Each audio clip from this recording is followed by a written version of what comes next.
इस दुनिया में कई देश, कई शहर और उन शहरों में कई ऐसी ऐतिहासिक जगह है जो दुनिया के लिए एक रहस्य बनी हुई है।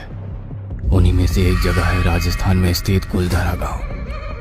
कहते हैं ये गांव एक ही रात में रहस्यमय तरीके से वीरान हो गया था और आज यहाँ पर अनगिनत आत्माएं वास करती हैं। इसी वजह से ये इंडिया के मोस्ट हॉन्टेड प्लेसेस में से एक बन चुका है। रात में कोई यहाँ कदम रखने की हिम्मत भी नहीं करता, लेकिन फिर भी कुछ लोग एडवेंचर की तलाश में यहाँ आते हैं और कई तरह की पैरानॉर्मल एक्टिविटीज को एंजॉय करते हैं। उन्हीं में से कुछ थे जिया, अंगद, वरुण, ईशान और अलीशा। दोपहर 4 बजे के टाइम पांचों कुलधरा के गेट के सामने खड़े हुए थे। गेट के बाहर ही एक चौकीदार बैठा हुआ था। 4 बज चुके हैं, रात को मैं भी यहाँ नहीं रुकता, समझे? 6 बजे मैं ताला मारकर यहाँ से चला जाता हूँ, उससे पहले वापस आ जाना। हाँ अंकल, आप बेफिक्र रहिए, ठीक 5:55 पर हम लोग यहाँ वापस आ जाएंगे। यह सुनकर उसने कोई जवाब नहीं दिया और गेट खोल दिया। पांचों बड़ी एक्साइटमेंट के साथ अंदर दाखिल होकर आगे बढ़ने लगे। चारों तरफ टूटे फूटे घर थे, कच्ची उबड़ खाबड़ जमीन, कहीं कोई कुआं तो कहीं उजड़ा हुआ मैदान। कुछ भी दिखाई देता तो उसकी फोटोज क्लिक कर रहे थे। क्या बात है यार, जितना सुना था ये जगह उससे कहीं ज्यादा सुनसान है। हाँ वो तो है, लेकिन मुझे यहाँ कोई भी नेगेटिव एनर्जी फील नहीं हो रही। वो एक्टिविटीज तो रात में ही हो सकती है और रात होने से पहले हम यहाँ से चले जाएंगे, वो तो देखा जाएगा। अब सूरज ढल चुका था और अंधेरा होना शुरू हो गया था। जिया ने बाहर जाने की बात कही तो अंगद ने इनकार करते हुए कहा, जिया डार्लिंग, जब तुम इतनी डरती हो तो यहाँ आने की जरूरत ही क्या थी? मैं डरती वरती नहीं हूँ समझे, लेकिन उस चौकीदार ने कहा था कि वो बाहर से ताला डाल देता है, फिर वो सुबह ही खुलेगा। हाँ तो अच्छी बात है ना, हम लोग सुबह ही जाएंगे। अब सुनो, इस जगह को एक रात में अच्छे से एक्सप्लोर करना है, इसलिए ऐसा करते हैं, हम 2 टीमों में बट जाते हैं। ऐसा तय कर वो 2 टीमों में बट गए। अलीशा, ईशान और वरुण एक तरफ चले गए और अंगद और जिया दूसरी तरफ चल दिए। कुछ देर चलने के बाद जिया और अंगद को पायल की छन छन सुनाई दी। ये कैसी आवाज थी? वो दोनों अभी एक पेड़ के ठीक नीचे थे। अचानक से उस पेड़ से जिया के ऊपर एक कंकाल आ गिरा और उसके गले में लटक गया। ये देख जिया का दिल दहल गया। उसने चीखते हुए उसको जमीन पर फेंक दिया। अरे डरो नहीं, वो केवल एक कंकाल है। कंकाल पेड़ के ऊपर कैसे पहुँच सकता है? अंगद ने कंकाल को गौर से देखा और बोला, ये किसी बंदर का कंकाल है। यहाँ खाने पीने का हिसाब तो है ही नहीं, तो बेचारा भूख से तड़प कर पेड़ पर ही बैठा बैठा मर गया होगा। खुद को समझाकर दोनों फिर से आगे बढ़ गए। अब उनको पायल की आवाज के साथ साथ पानी के जमीन पर गिरने की आवाज भी सुनाई दी। लगता है वो आवाज उस तरफ से आ रही है। आवाज का पीछा करते हुए वो एक जगह पहुंचे। ये जगह और जगहों से काफी उपजाऊ लग रही थी। यहाँ पर पेड़ भी हरे भरे थे और एक कुआं भी था। उस कुएं के पास ही एक लड़की लाल लहंगे चुनरी में कुएं की पटरी पर रखी बाल्टी से अपने पैरों को धो रही थी। उसे देख दोनों पेड़ की ओट में छिप गए। ये कोई चुड़ैल तो नहीं है? अरे तुम भी ना, पता नहीं क्या क्या सोचती रहती हो। इसको शूट करके देखते हैं। यह सुनकर अंगद ने कैमरा ऑन किया और उसको शूट करने लगा। तभी जिया के पीछे एक भयानक साया आया और उसने उसके बालों पर हाथ फेरा।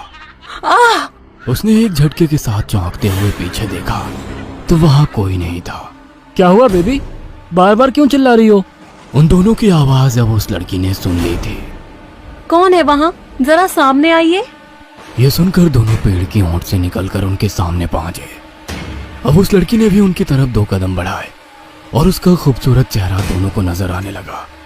लाल लहंगा चुनरी में उसका गोरा चमकता बदन बहुत ही हसीन लग रहा था। होठों पर लाल लिपस्टिक, नाक में छोटी सी लौंग उसकी खूबसूरती में 4 चांद लगा रही थी। अंगद एक पल को यह भी भूल चुका था कि जिया उसकी मंगेतर है। वो उसके जिस्म को ऊपर से नीचे तक निहार रहा था। आप यहाँ? ये सवाल तो हमें आपसे करना चाहिए। कुलधरा में रात के समय आप लोग क्या कर रहे हैं? जी, हम अपने कुछ दोस्तों के साथ यहाँ आए हैं, लेकिन जहाँ तक हमें पता है कि यहाँ कोई नहीं रहता। फिर आप इतनी रात में यहाँ पर? वो सब सिर्फ अफवाह है। हमारा नाम पूर्णिमा है और हम अपनी माँ के साथ यहीं रहते हैं। ये सुनकर दोनों एक दूसरे का मुंह देखने लगे। भला कोई इतने वीराने में कैसे रह सकता है? फिर उन्होंने ये भी सोचा कि अगर ये कोई चुड़ैल या आत्मा होती तो अब तक उनको अपना शिकार बना चुकी होती। जी, हम इस जगह को एक्सप्लोर करने के लिए आए हैं। आप बुरा ना माने तो क्या हम भी आपके साथ आपके घर चल सकते हैं? हाँ, क्यों नहीं। खाने का समय भी हो गया है, आप हमारे साथ खाना भी खा लीजिएगा। जी, बहुत बहुत शुक्रिया। ये कहकर दोनों उसके साथ वहां से चल दिए और कुछ ही देर बाद वो एक घर के सामने पहुंचे। उस घर को देखकर उनको अपनी आंखों पर यकीन नहीं हुआ। वह घर दिखने में अच्छा खासा लग रहा था। दरवाजे के बाहर 2 लालटेन लटके हुए रोशनी कर रहे थे। वो दोनों उसके साथ जैसे ही घर के अंदर पहुंचे, उनको लगा कि वक्त में काफी पीछे चल गए हैं। पूरे घर में केवल लालटेन लगे हुए थे। बड़ी सी डाइनिंग टेबल, हॉल में पुराना सोफा सेट लगा हुआ था।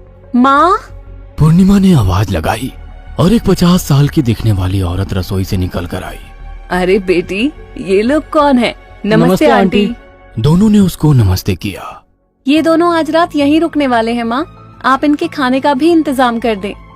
क्यों नहीं बेटा, आप लोग बातें करो, इतने में खाना तैयार कर देती हूँ। तीनों डाइनिंग टेबल पर बैठे और अंगद पूर्णिमा से बातें करने में खो गया। लेकिन जिया घर की एक एक चीजों को बड़े ध्यान से देख रही थी। तभी उसको कॉरिडोर के लास्ट में किसी की परछाई नजर आई। क्या मैं आपके इस घर को अच्छे से देख सकती हूँ? हाँ, क्यों नहीं, शुक्रिया। जिया खड़ी होकर आगे कॉरिडोर की तरफ बढ़ गई और सबसे लास्ट वाले दरवाजे की तरफ जाने लगी। उस दरवाजे के अंदर से अजीब सी आवाजें आ रही थी। भूख लगी है, बहुत भूख लगी है। ये भयानक आवाज सुनकर जिया काफी हद तक डर गई थी। उसने दरवाजे के ही होल से झांक कर देखा तो कमरे के अंदर कोई नहीं था। फिर उसने एक ही झटके से दरवाजा खोल दिया। कमरे में 2 खिड़कियों से हवा अंदर आ रही थी और रोशनी के लिए 2 लालटेन जले हुए थे। कोई है? उसने अंदर कदम बढ़ा दिए। उसके ठीक पीछे दीवार के सहारे जो अलमारी लगी थी, उस पर एक बेहद ही भयानक आदमी हाथ में चाकू लिए हुए, पैर लटकाए हुए बैठा था। जैसे ही जिया ने पलटकर उसको देखा, वो उस पर कूद गया। मुझे बहुत भूख लगी है, ऐसा कहकर उसने जिया की आंख में चाकू मारकर उसकी आंख निकाल ली और किसी टॉफी की तरह अपने मुंह में रख ली। इन सब से बेखबर अंगद अभी भी पूर्णिमा से बातें करने में लगा था। उसका बस चलता तो वो अभी उठकर उसको अपनी बाहों में भर लेता। खाना तैयार है। किचन से बाहर निकलते हुए माँ की आवाज आई। लो बेटा, खाना शुरू करो। अंगद ने जैसे ही ढक्कन हटाया, उसकी नाक में मटन की खुशबू पहुंची। अरे वाह, मुझे तो पता ही नहीं था कि मुझे यहाँ मटन मिलेगा। ये मटन तुमको हमेशा याद रहेगा। पूर्णिमा ने रहस्यमयी मुस्कान के साथ कहा। वाह, मुंह में पानी आ रहा है। ऐसा कहकर अंगद ने 2 चम्मच उसमें से अपनी प्लेट में डाले। तभी उसने कुछ ऐसा देखा कि उसकी आंखें फटी की फटी रह गई। सांस तेज तेज चलने लगी और दिल की धड़कनें तो मानो रुक ही गई थी। उसने देखा कि खाने में 3 इंसानी उंगलियां पड़ी है और उसमें से एक उंगली पर अंगूठी है। उसने पहचान लिया कि ये अंगूठी जिया की है। वह कुर्सी से उठ खड़ा हुआ और हैरानी से दोनों माँ बेटी को देखने लगा। क्या हुआ? खाना पसंद नहीं आया क्या? दोनों की आंखें लाल लाल चमकने लगी और रहस्यमयी मुस्कान उनके चेहरे पर छलक आई। खाना शुरू तो करो बाबू, उम्मीद है तुमको खाना बहुत पसंद आएगा।